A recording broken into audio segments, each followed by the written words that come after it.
सर्वांना श्री स्वामी समर्थ. तर मला आज घरी जायचं होतं आणि त्यासाठीच आहोसुद्धा लवकर तयार झाले आणि आम्ही दोघंही बाहेर निघालो.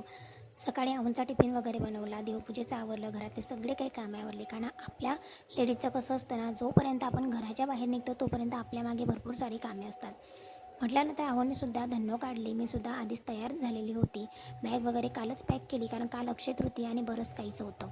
त्याच्यानंतर लगेचच आहोसुद्धा मला सोडायला आले होते स्टेशनला.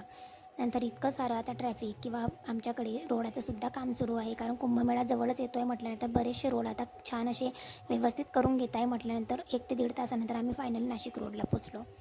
नाशिक रोडला आलो आणि फर्स्ट टाईम 2 वर्षामध्ये बघितली का इतकी सारी गर्दी. का तुम्ही बघताय का माझ्या आजूबाजूला गर्दी, 2 गाड्या ऑलरेडी गेल्या तरीसुद्धा गर्दी संपत नव्हती. म्हटल्यानंतर पुन्हा गाडी आली का लोक पुन्हा पडताय गाडीच्या मागे, एवढी सारी गर्दी होती. आता तर लग्न सीझन आहे आणि उन्हाळ्याच्या सुट्ट्यासुद्धा लागलेल्या आहेत. हे सुद्धा तिसरी गाडी समोरूनच गेली, कारण हिलासुद्धा जाऊ दिली, कारण आहो अजिबात बसू देत नव्हते, कारण बऱ्यापैकी म्हणजे जास्ती गर्दी होती, कारण सगळे काही लोटून लाटून बसत होते. म्हटल्यानंतर 4 गाड्या ऑलरेडी गेलेल्या होत्या आणि त्या 5वी गाडी जी होती मेमो, जी की येत होती लोकल, सो त्याच्याने मला बसायचं होतं आणि त्याच्यामध्ये सुद्धा अगदी भरमसाठ गर्दी होती.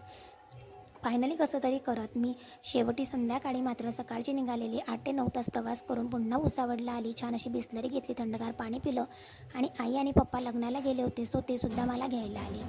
त्याच्यानंतरच गोड असा दिवसाचा मात्र शेवट केला. घरी आले छान असं जेवण केलं. असा संपवला आजचा कटकटीचा दिवस.